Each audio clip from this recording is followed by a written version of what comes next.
How's it going, everybody? Welcome back to another episode of Bodacious Rant. We're talking about a movie that's been marketed pretty heavily. Byrne can attest to that every time we've gone to the theaters lately, the last few months, and that is Jack Quaid's Novocaine. Not starring him. I think this is actually his first leading role in a movie, and then it also has Amber Midthunder from Prey, and she was in Reservation Dogs. She's definitely I love these two up and comers. Also features Ray Nicholson, Jack Nicholson's son. He was also in Smile 2, and Jacob Batalon. I could be saying that wrong, but he's the guy in the chair in the Spider-Man movies. Peter's right hand buddy. So. This is definitely a spoiler-free review because it just came out. So if you do like the video, give us a thumbs up, ring the bell for notifications to stay up to date, and of course subscribe so you get all involved in the goodness. We appreciate you all for that. Novocaine stars Jack Quaid, where he is his character is Nate, and he basically has a condition that he can't feel anything. Falls in love with a fellow coworker essentially at his bank. The bank gets robbed, she gets kidnapped, so he basically is trying to save her while trying to stay alive. And the trailers again super repetitive. As the Green Band trailer was just awful. I was like, just stick with the Red Band if you're gonna do it. And it was one of those movies. I'm like, they're really marketing like Jack Quaid's companion and this one, Novocaine. They're basically some of those trailers that show almost way too much. But I was telling Byrne, I was like, you know what? Maybe it's one of those things that maybe they're showing us a good amount, but we don't see all of the stuff. And even with that, I was kind of looking forward to this because I'm like, I like Jack Quaid, I like Amber Midthunder, so hopefully it's good. And it honestly did not disappoint. It kind of exceeded my expectations in terms of comedy, and then even the action was pretty fun. So I really liked it, and I definitely would recommend it so far. But Byrne, what did you think about the movie overall? Yeah, but when you mentioned the marketing for this movie, the premise on its own, and their first initial seeing of the trailer, I was intrigued. I like Jack Quaid as an actor. He's been having a lot of fun lately. On The Boys and on the other movies that you mentioned, and Amber Midthunder, of course, from Prey. So yeah, that on top of the premise, I was excited. But after seeing that trailer, like you mentioned in the AMC theater for maybe over 20 times, it started to wear thin. It started to dampen my excitement for the movie. And it's not the first movie that sort of thing has done too, where the trailers just sort of gets me tired of seeing it, where I'm just like, I want to see the movie already so I don't have to see this trailer anymore. but but having said that, it definitely exceeded my expectations as well. I thought this movie was a lot of fun, and it had a lot of fun with its premise. And it's one of those movies where you have a shtick going into it, and how good and how fun it is how well it sort of executes on that. There have been movies in the past where it feels like there's a premise for it, and it doesn't really drive that home enough for it to sort of be entertaining and feel like it used that premise well. But I think in this case, having the guy who can't feel any pain try to go save the girl he loves, I thought it executed on that premise about as well as you could.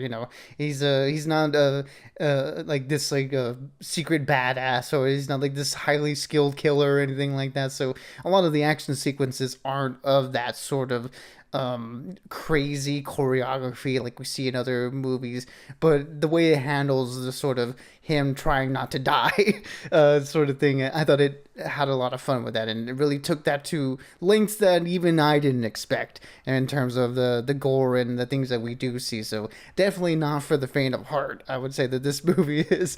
But in terms of the comedy, it does a good job of balancing that aspect of seeing the hyper violence, but it's done so in a way where you can sort of laugh at it and not being taken too aback by it. So yeah, overall the execution left me very surprised with that. I was like, oh, I'm really enjoying this movie right now. Yeah, I think you hit it the nail on the head. I think one of the reasons why I really liked it was that Jack Quaid isn't a superhero or anything like that. He's not.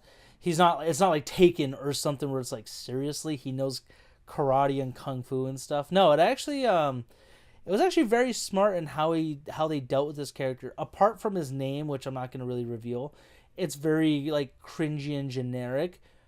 But the way he went about it, it was all about the execution, and it was so much fun to watch. Amber Mid-Thunder was another great lead. So I definitely am looking forward to seeing them in more movies and stuff like that. Everybody else did a fantastic. No, I wouldn't say fantastic. Everybody else did a solid job. You know, Ray Nicholson, Betty Gabriel, Jacob Batalon. They all added to the comedy and the action in their own ways. So I was very happy with it. And for all that, I'm gonna give it a 4 out of 5. Definitely recommend it. It wasn't Dolby. I don't necessarily think it'll make or break your experience if you don't see it in that. So totally up to you guys. But if you have A-list or some sort of subscription to a theater near you that doesn't really overcharge or upcharge that, go for it. So definitely really recommend this one for sure.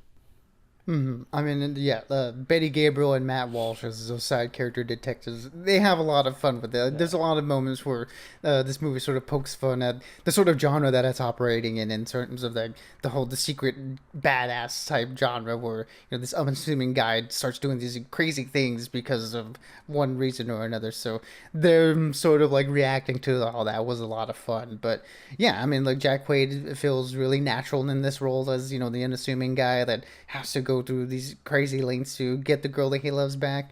And Amber Mid-Thunder did a serviceable job. Not that I don't think her character was all that interesting or was given too much to work with, but with what she was given, I mean, I thought they did a solid job together. So yeah, the action was fun. As I mentioned, not overly choreographed, a little bit more gritty, a little bit more dirty. Again, it does get gory at times. The audio design of the action was really cool. I mean, again, we probably because we watched it in Dolby, but the sound design in the movie did a really good job at making those punches just feel very crunchy and have a lot of weight to it. So yeah, I mean the comedy was great. I had a lot of fun with this one, much more fun than I was expecting. So yeah, for me it's also going to be a 4 out of 5. Definitely go check it out if you're looking for something entertaining this weekend. Again, if you can stomach it, because it does get a little crazy at times. I would even put this movie up, like, not only is it an action comedy and all that stuff, I would actually even put it up in the neo-noir category with how the story went about itself. So yeah, just definitely recommend it. It's a 4 out of 5 from both of us. So for those of you who did happen to watch it this weekend, please let us know what you thought. Love to get your opinions in on it. And yeah, like I said, we got a lot more movies coming out soon. The ones I'm looking forward to the most right now are Warfare and Sinners. So since Mickey 17 is still my favorite so far, but Novocaine is definitely right now. Obviously, it's potentially in the top 10, but that could change. So until next time, everyone, stay bodacious and keep on ranting for us. Absolutely, everybody. Be good, be safe, and as always, we'll catch y'all on the next one.